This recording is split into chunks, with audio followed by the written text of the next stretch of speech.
이장님들 또 국민 여러분들께 도움을 정확하게 전달을 좀 해드리도록 하겠습니다.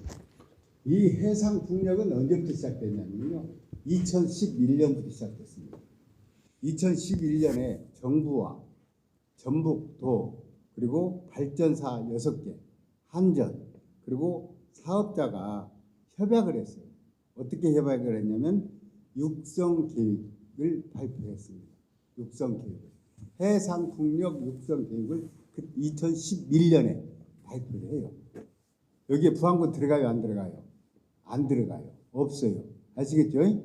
정부, 전북도, 발전사, 한전, 다음에 사업자, 이 6개 단체가 해상풍력 육성계획을 발표를 하는데 부안군은 없어요. 아시겠죠? 다음에 두 번째, 그래서 발표를 하고 나니 이제 어민들하고 이제 대화가 시작이 됩니다. 어민들은 안 된다고 하고 전북도에서는 한번 해보자고 하고 대화가 시작이 되고 거기서 된다 안 된다를 여러 번 하죠. 또 집회도 있었습니다. 그러다가 이 실증 단지만큼 한번 해보자. 그래서 20기 40메가 60메가 20기를 거기다 실증 단지로 해서 설치를 합니다. 그걸 해놓고 보니까 그게 완성이 몇 년도에 됐냐면 2019년에 됩니다. 그래서 해놓고 보니까 우리 어민들이 이게 괜찮은데, 그래서 그때 무엇을 만드냐면 민간 협의회를 만들어요. 민하고 관하고 협의를 만들어서 그때부터 이제 민관 협의회에서 협의를 하기 시작합니다. 그래서 2020년에 드디어 민관 협의회에서 그러면 해상풍력 하자라고 합의를 해요. 이게 전국 최초예요. 지금 여러분들이 알고 있는 신안은 아주 협의가 안 됐어요. 민관 협의가 안 됐어요. 이게 최초로 이제 협의가 됩니다. 그래서 서남해 해상풍력에 서남 해상에 부안군과 고창군 두 바다에 우리가 이제 해상풍력을 하자는 협의가 돼요. 이거 역시 누가 회장이냐면 민간협의 회장은 지금은 경제부지사입니다. 우리 부안군에서 오는 거 아니에요. 경제부지사가 그 회장이에요. 거기에서 결정을 해줘요. 그러고 나서 그래서 2021년에 서남해 해상 풍력 단지를 직접화 단지로 지정을 해요. 직접화 단지로 지정을 하게 되면 연 200만 원씩 주게 됩니다. 발전사에서. 누구한테 주냐? 부안군한테 주는 게 아니고 전북도한테 줘요. 그리고 전북도는 그걸 받아서 양육권이 있는 쪽에다가 많이 줍니다. 그래서 200억을 다시 우리 부안하고 고창에다가 나눠주죠. 이것도 역시 우리가 직접 받지 않아요. 다음에 2023년 우리가 잼버리가 끝나고 난 뒤에 한덕수 국무총리께서 발표를 합니다. 새만금 MP 변경을 해야 되겠다. 다시 말해서 새만금 MP를 재수립하겠다. 몇 년까지? 2025년 12월 31일까지. 그러니까 올해 31일까지 재수립하겠다고 발표를 해요. 그래서 우리 군에서는 자 그러면 지금까지 새만금 사업과 관련해서 우리 군이 솔직히 해서 우리 군한테 이익이 된 게 하나도 없어요. 하나도 없어요. 그럼 지금이라도 우리가 이익이 되게 해야 된다라고 해서 우리가 산업용지를 만들자. 농생명용지를 산업용지로 바꾸는 일을 좀 해보자. 그래서 농생명용지 709를 우리가 산업용지로 바꾸겠다고 하고 이 바꾸는데 이왕이면 아리백 산단으로 바꾸자라고 하면서 우리 부안군 의회와 의원들과 또 도의원들과 같이 작년에 전북도 기자실에 가서 기자회견을 합니다. 이걸 이렇게 바꿔달라고. 그래서 우리가 이제 이때 이제 우리가 아리백 산단을 얘기를 하기 시작했고요. 저는 아리백 산단은 여러분들 좀 이해를 돕기 위해서 아리백 산단이 재생에너지 100%라는 얘기예요. 재생에너지가 뭐냐? 우리 이 자연에 많이 있는 것들을 우리가 사용하는 에너지입니다. 바로 뭐냐면 햇빛, 다음에 바람, 다음에 물, 다음에 지열. 이와 같은 것을 우리가 재생에너지라고 합니다. 그래서 이 재생에너지를 가지고 만든 전기, 이것을 만드는 산단을 아리백 산단이라고 그럽니다. 그래서 2026년이 되면, 내년이 지나면은 이제 모든 수출업체들은 탄소세를 물어야 됩니다. 그 탄소세는 어떻게 물어야 되냐? 재생에너지를 사용하지 않고 생산한 생산품은 탄소세를 물어야 돼요. 그래서 저는 그냥 일반적인 산업단지로, 국가산단으로 우리 새만금 709를 만들어 놓으면은 이 오질 않아요. 수도권에서. 기업들이 오지 않아요. 왜? 수도권에 있는 게 훨씬 메리트가 좋거든요. 인력 확보도 좋고요. 그 다음에 집가 상승도 높고요. 그래서 안 와요. 그런데 이제 아리백 산단으로 만들어 놓으면 이제 수도권에서 오기 시작합니다. 왜? 수출을 하려면 이제 탄소세를 안 물고 수출을 해야 수출 경쟁력이 생기거든요. 그러면 지금까지 우리 부안군이 이렇게 인구가 계속 감소했던 이유도 뭐냐면 일자리가 없어서 그렇거든요. 그러면 일자리를 만들기 시작합니다. 그러면 709가 어느 정도 넓으냐? 560만 평이에요. 560만 평. 여의도 면적의 6.2배입니다. 709를 우리가 아리백 산단을 이 기업으로 가득 채우면 우리 부안은 미래가 보장이 되는 거예요. 아시겠죠? 그리고 또 하나, 이제 산업 해상풍력을 하게 되면 이제 우리가 원래는 해상풍력도 2011년에 460메가는 세고창 변전소로 가도록 되어 있고요. 우리가 거기가 2.46기가와트인데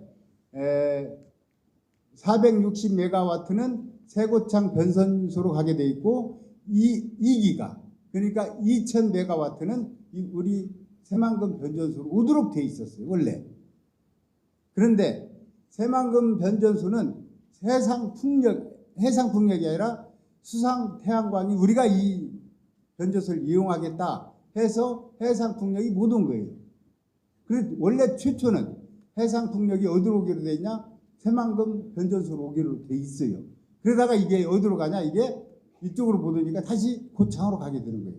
그래서 460메가와트와 2000메가와트가 합쳐져서 2.46메가와트가 고창으로 가도록 이렇게 돼 있는데, 우리 부안에서 해상 풍력이 90%가 생산되고 고창에서 이 10%가 생산됩니다.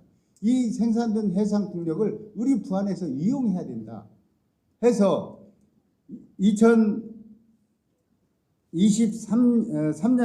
10월에 이 한전에서 부안에도 양육점을 둘 수가 있다 이렇게 발표를 해요.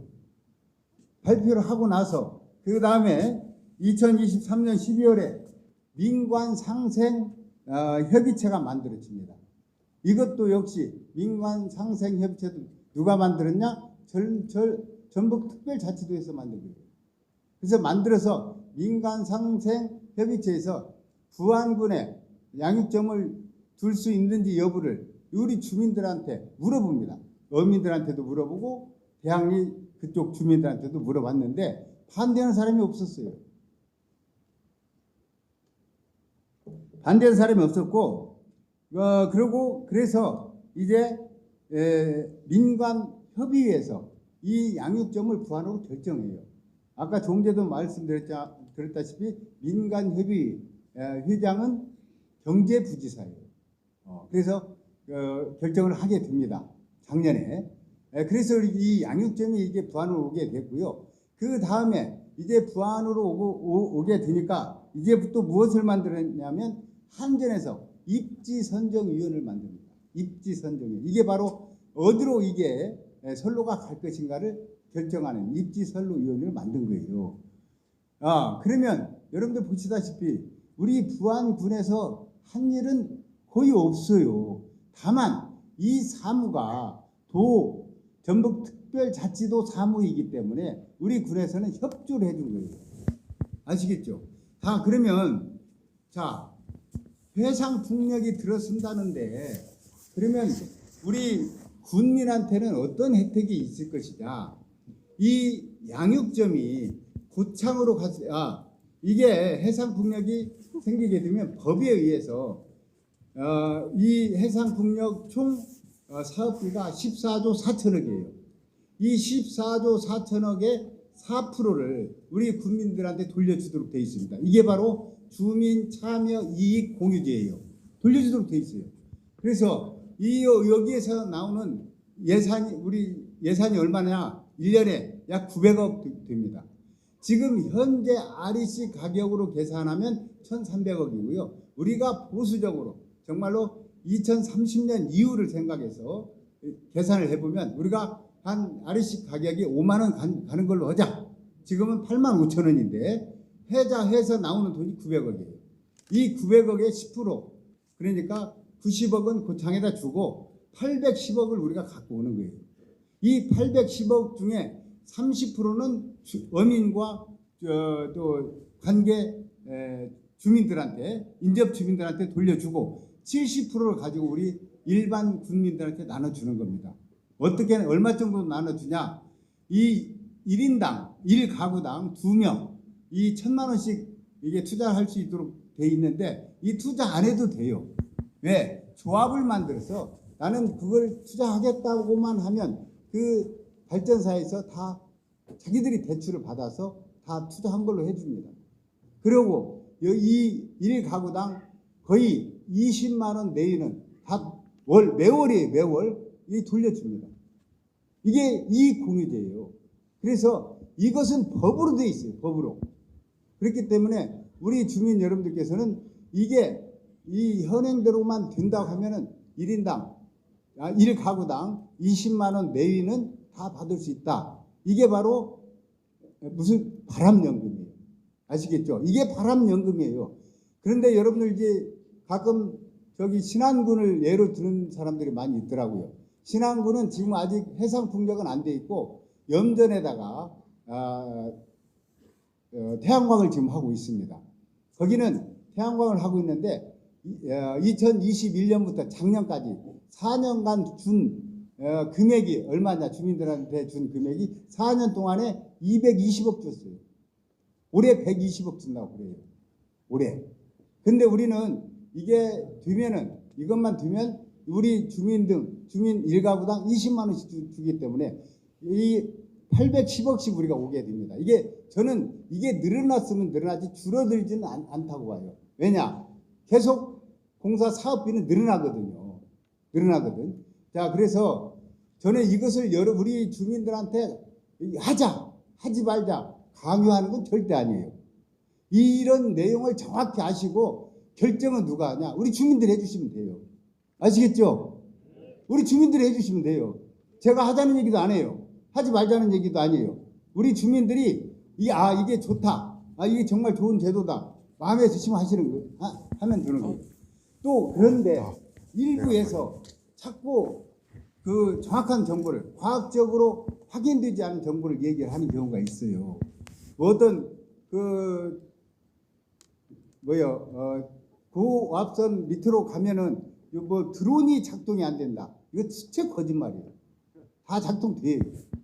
다만 어디서 안 되냐? 철탑 인근에서 조금 안 되는 경우가 있다고 그래요. 또 어디서 안 되냐? 철로 위에서 안 돼요. 또 어디서 안 되냐? 자기장이 센 데서 안 돼요. 이런 거예요. 그리고 여러분들 제가 이것과 관련해서 여러 가지 책을 보다 보니까 이제 전자파에 대해서는 오히려 이런 고압선 전자파보다는 집에서 사용하는 전자제품 전자파가 더 위험할 수도 있다. 우리가 사용하는 휴대폰도 위험할 수 있다. 이렇게 나오지. 이제 그래서 전자파에 대해서 그렇게 연구를 하지 않는다고 제가 듣고 있습니다. 저는 다시 말씀드렸는데 이런 제도가 마음에 드시면 여러분들이 하시다고 하면 하는 거고 여러분들께서 주민들께서 그래도 하지 말자 하면 안 하는 거예요. 아시겠죠? 아시겠죠? 네. 꼭 기억해 주시기 바랍니다. 예, 답변이 충분히 됐는지 모르겠습니다. 예. 이거 전남의 해상 폭력과 관련해서는 우리 부안군이 주도적으로 한 게 아니고 전북도에서 주도적으로 한 거고요. 전북도에서 하는 일에 대해서 우리가 같은 행정기관으로서 협조를 하고 있다는 말씀을 드리겠고요. 또 하나 이게 송전선로가 지나간다고 하더라도 이 주민 밀접 지역은 다 지중화로 갑니다. 왜냐? 주민들한테 최대한도로 피해를 안 주기 위해서 그렇습니다. 우리가 한 4군데나 5군데 면을 통해서 신정업으로 가는 걸로 알고 있는데 여러분들 그 점은 여러분들께서 조금 전에 박병래 의장님께서 말씀하신 대로 저도 마찬가지고 우리 주민들이 하시자고 하고 하지 말자고 안 하는 입장입니다. 아시겠죠? 예.